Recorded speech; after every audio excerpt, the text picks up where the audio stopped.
आचार्य चाणक्य ने कहा था कि इंसान को ज्यादा सीधा भी नहीं होना चाहिए, क्योंकि अगर हम जंगल में जाकर देखें तो जान पाएंगे कि सीधे पेड़ काट दिए जाते हैं जबकि टेढ़े मेढ़े पेड़ छोड़ दिए जाते हैं। तो आज की हमारी इस वीडियो भी इसी बारे में है कि ज्यादा अच्छा बनना बुरा क्यों होता है और आखिर क्यों एक अच्छा इंसान हमेशा दुखी और परेशान रहता है। तो ये सब हम जानेंगे एक कहानी के माध्यम से। एक बार एक व्यक्ति बौद्ध भिक्षु के पास आता है और कहता है, मास्टर, मैं एक बहुत ही सीधा और अच्छा व्यक्ति हूं। इतना सीधा कि आपने आज से पहले मुझसे सीधा व्यक्ति नहीं देखा होगा। मैं हमेशा ही सबकी मदद करने की कोशिश करता हूं, सबको खुश रखने की कोशिश करता हूं, लेकिन सब मेरा फायदा उठाते हैं, मेरा मजाक बनाते हैं और कोई भी मुझे गंभीरता से नहीं लेता। यहां तक कि मेरे घर वाले भी मेरी इज्जत नहीं करते और ना ही घर के किसी महत्वपूर्ण काम में मेरी राय लेते, जबकि अपने दोनों भाइयों की तुलना में मैं सबसे ज्यादा काम भी करता हूं। घर वालों की बात भी मानता हूं, माँ बाप की सेवा भी करता हूं और घर के सभी लोगों को खुश रखने की कोशिश करता हूं, लेकिन मेरी भावनाओं को कोई भी नहीं समझता। सब मेरा फायदा उठाते हैं। आखिर मेरे साथ ही ऐसा क्यों होता है? व्यक्ति की पूरी बात ध्यान से सुनने के बाद बौद्ध भिक्षु बोले, किसने कहा कि तुम एक सीधे और अच्छे व्यक्ति हो? असल में तुम एक अच्छे व्यक्ति होने का दिखावा कर रहे हो। यह सुन उस व्यक्ति को बुरा महसूस हुआ, लेकिन वो फिर भी बौद्ध भिक्षु की बात सुनता रहा। बौद्ध भिक्षु ने उससे पूछा, अच्छा बताओ कि तुम हर व्यक्ति की मदद क्यों करना चाहते हो? क्यों तुम सबको खुश रखने की कोशिश करते हो? व्यक्ति ने कहा, ताकि सामने वाला मुझे भी खुश रखे, मेरी बात माने, मेरी इज्जत करे, मेरी भावनाओं को समझें और मुझे एक अच्छा इंसान माने। बौद्ध भिक्षु ने कहा, बस यही तुम्हारी समस्या है कि तुम दूसरों को खुश रखने का प्रयास कर रहे हो ताकि वो भी तुम्हें खुश रखे। तुम अपनी खुशी दूसरों के अंदर ढूंढ रहे हो। तुम दूसरों की नजरों में अच्छा और खुद की तारीफ सुनने के लिए सामने वाली की जी हुजूरी कर रहे हो और फिर उम्मीद कर रहे हो कि सामने वाला भी तुम्हारे साथ ऐसा ही व्यवहार करेगा। तो ऐसा नहीं होता, क्योंकि कोई भी ऐसे व्यक्ति को गंभीरता से नहीं लेता जो लोगों की हर बात में हाँ मिलाता है। अब मैं तुम्हें कुछ ऐसी आदतें बताता हूं जो तुम और तुम्हारे जैसे खुद को अच्छा मानने वाले लोगों के अंदर होती हैं। पहली आदत, खुद को अच्छा मानने वाले लोग ये दिखाने की कोशिश करते हैं कि वो लोगों का ध्यान रखते हैं। उन्हें लोगों की चिंता है, इसीलिए वह सबकी मदद करने पहुंच जाते हैं, फिर चाहे सामने वाले को उनकी मदद की जरूरत हो या ना हो। दूसरी आदत, खुद को अच्छा मानने वाले लोग दूसरों से खुद की तारीफ के भूखे होते हैं, इसीलिए वो ज्यादातर मौकों पर वही काम करते हैं जिससे सामने वाला खुश हो और उनकी तारीफ करे। अगर उन्हें लगता है कि किसी काम से सामने वाला नाराज हो जाएगा तो वह उस काम को हाथ तक नहीं लगाते। तीसरी आदत, खुद को अच्छा मानने वाले लोगों को लगता है कि उन्हें अपनी कमियों और कमजोरियों को दूसरे लोगों से छुपाना चाहिए, क्योंकि उन्हें लगता है कि अगर दूसरों को उनकी कमियों और गलतियों के बारे में पता चल गया तो लोग उनका मजाक बनाएंगे, उनकी बेइज्जती करेंगे, उन पर गुस्सा होंगे और उन्हें एक कमजोर व्यक्ति मानेंगे। चौथी आदत, अच्छे लोग खुद की जरूरतों, खुद की प्राथमिकताओं को सबसे ऊपर रखने से डरते हैं, क्योंकि उन्हें लगता है कि ऐसा करने से ही दूसरे लोग उन्हें स्वार्थी समझेंगे और फिर दो लोगों की नजरों में एक अच्छे इंसान नहीं रह जाएंगे। पांचवी आदत, खुद को अच्छा समझने वाले लोग मानते हैं कि वो केवल तभी खुश रह सकते हैं जब उनके आसपास का हर इंसान खुश रहे, इसीलिए वो अपने आसपास के हर व्यक्ति को खुश रखने की कोशिश करते हैं। अब तुम्हें सुनने में लग सकता है कि इन आदतों में क्या बुराई है?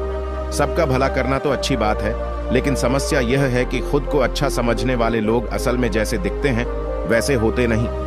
ये अंदर से कुछ और ही होते हैं। जैसे कि पहला, अच्छाई का दिखावा करने वाले लोग ज्यादातर मौकों पर ईमानदार नहीं होते, क्योंकि वो अच्छा बनने के चक्कर में दूसरों की बुराई को भी छिपा देते हैं। सामने वाले को कभी भी उसकी गलतियां नहीं बताते और केवल वही बोलते और करते हैं जिससे सामने वाला खुश रहे। दूसरा, खुद को अच्छा समझने वाले लोग दूसरों को खुश करने के पीछे इतने पागल होते हैं कि वो कई बार जरूरी और दूसरों के लिए महत्वपूर्ण बातों और कामों को भी उनसे छिपा कर रखते हैं और उन्हें बताते नहीं ताकि सामने वाला उनसे खुश रहे। तीसरा, अच्छे लोग अपनी जरूरतों और कामों को महत्व नहीं देते, इसीलिए ये दूसरों से सीधे अपना काम करवाने से घबराते हैं, जिसकी वजह से ये दूसरे लोगों के साथ चालाकी करने की कोशिश करते हैं।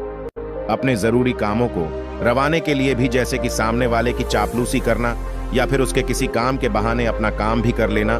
चौथा, खुद को अच्छा मानने वाले लोग केवल पानी की उम्मीद से ही कुछ देते हैं। ये इस बात का दिखावा तो करते हैं कि यह लोगों की मदद करना चाहते हैं, लेकिन यह मदद सिर्फ इसीलिए करते हैं ताकि सामने वाला उनकी तारीफ करे, इन्हें अच्छा इंसान समझे और जरूरत पड़ने पर इनकी भी मदद करें।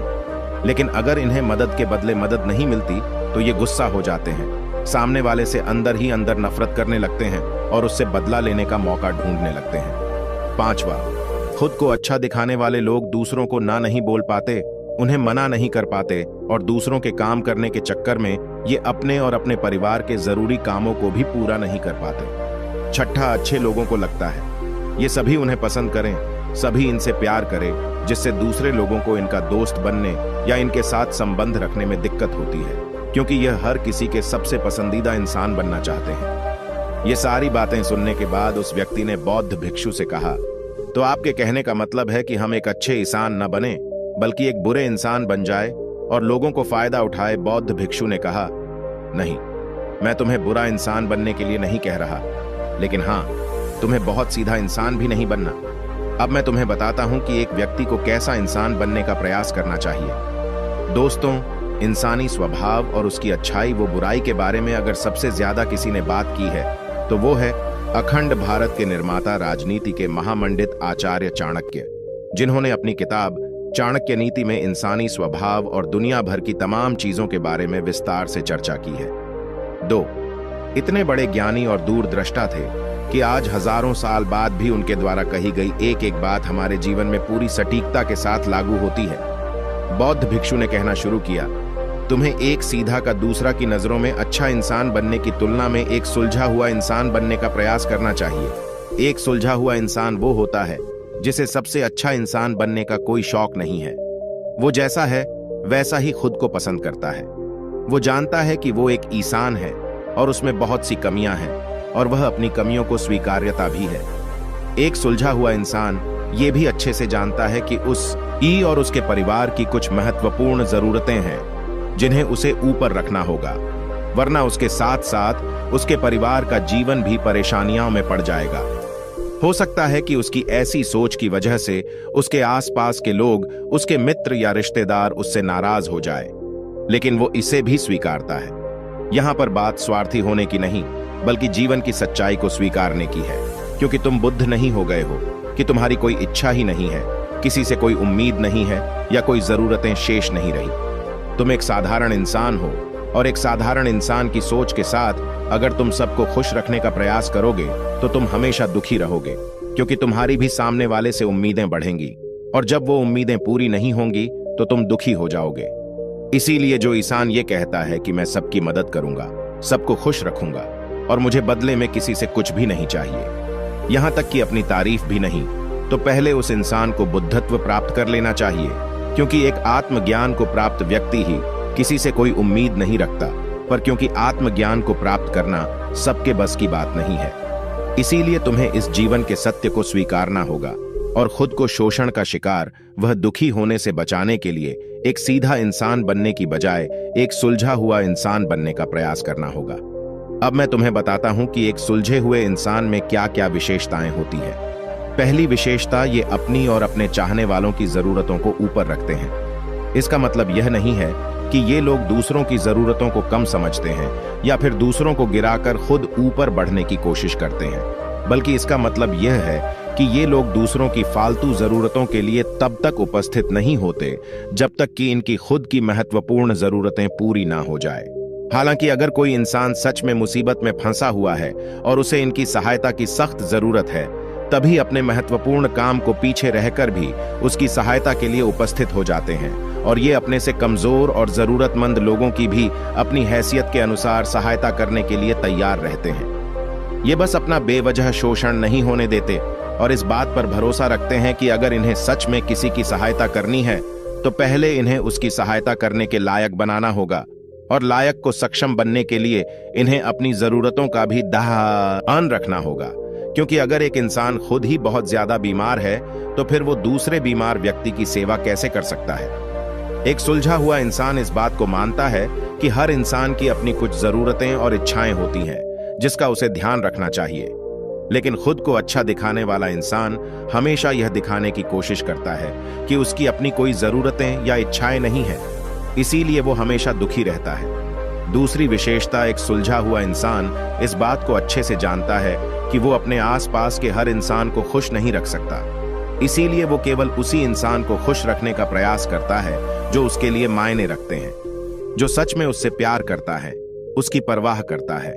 लेकिन अगर उसकी बहुत कोशिश करने के बाद भी सामने वाला उससे दूरी बनाने का प्रयास करता है, उससे खुश नहीं रहता या फिर उसके साथ सहज महसूस नहीं करता, तो फिर एक सुलझा हुआ इंसान ऐसे व्यक्ति से दूरी बनाने से भी पीछे नहीं हटता, फिर चाहे वो उसका कोई परिवारजन, सगा संबंधी या फिर मित्र क्यों ना हो, क्योंकि वो किसी से जबरदस्ती नहीं कर सकता, सिर्फ उसे खुश रखने या सामने वाले की नजरों में अच्छा इंसान बनने के लिए। इस तरह वो खुद को बेवजह दुखी होने से बचा लेता है। लेकिन जो अच्छा होने का दिखावा करते हैं, वो सबको खुश करने के चक्कर में अपने जीवन के सबसे महत्वपूर्ण इंसान को ही दुखी कर बैठते हैं, जो कि वो खुद है। तीसरी विशेषता, एक सुलझा हुआ इंसान वैसा जीवन जीने का प्रयास करता है जैसा वो जीना चाहता है। वो सिर्फ किसी दूसरे को खुश करने के लिए अपने जीने का तरीका नहीं बदलता। इसका मतलब यह नहीं है कि उनके जीने का तरीका ऐसा है जिससे लोगों को समस्या हो। वो बस दूसरे क्या कहेंगे इस चक्कर में अपना मन मार कर नहीं रहता और खुलकर पूरे जोश और उत्साह के साथ अपना जीवन जीता है। उसे अपनी पसंद नापसंद पता होती है, इसीलिए वो वही करता है जिसमें उसे खुशी मिलती है। उसे अच्छे से पता होता है कि वो कौन है, उसे अपने आप पे भरोसा होता है। इसीलिए उसे किसी इंसान की छोटी चापलूसी करके खुद को अच्छा दिखाने या खुद की तारीफ सुनने की जरूरत नहीं होती। जेन मिस्टर ने आगे कहा, अगर तुम अपने जीवन से संतुष्ट नहीं हो तो अपने आप से 2 प्रश्न पूछो। पहला, क्या मैं अपने लिए वो जिंदगी बना रहा हूं जो मैं असल में अपने लिए चाहता हूं? और दूसरा, अगर मैं नहीं बना रहा तो क्यों नहीं बना रहा? जब तुम इन दोनों सवालों के बारे में गहराई से विचार करोगे, तब तुम अन पाओगे कि तुम अपनी मनचाही जिंदगी सिर्फ इसलिए नहीं बना पा रहे हो क्योंकि तुम दूसरों के सामने अच्छा बनने का प्रयास कर रहे हो, जिसकी वजह से तुम अपनी इच्छाओं और जरूरतों को प्राथमिकता नहीं देते हो और दूसरों को ही खुश करने में लगे रहते हो। इसीलिए अगर तुम एक खुशहाल और मनचाहे जिंदगी जीना चाहते हो तो एक सुलझा हुआ इंसान बनने का प्रयास करो, न कि सीधा इंसान। इतना कहकर बौद्ध भिक्षु मौन हो गए। व्यक्ति को भी अब समझ आ चुका था कि उसे एक सुलझा हुआ इंसान बनना है, न कि सीधा। उसने इतनी अमूल्य जानकारी के लिए बौद्ध भिक्षु का धन्यवाद किया और वहां से चला गया। दोस्तों, उम्मीद करता हूं कि आपको इस कहानी से बहुत कुछ सीखने को मिला होगा। दोस्तों, आपको यह वीडियो जरूर पसंद आया होगा। अगर पसंद आया हो तो हमारे इस चैनल को लाइक, शेयर और सब्सक्राइब जरूर करें। साथ ही कमेंट में नमो बुद्धाय जरूर लिखें। धन्यवाद।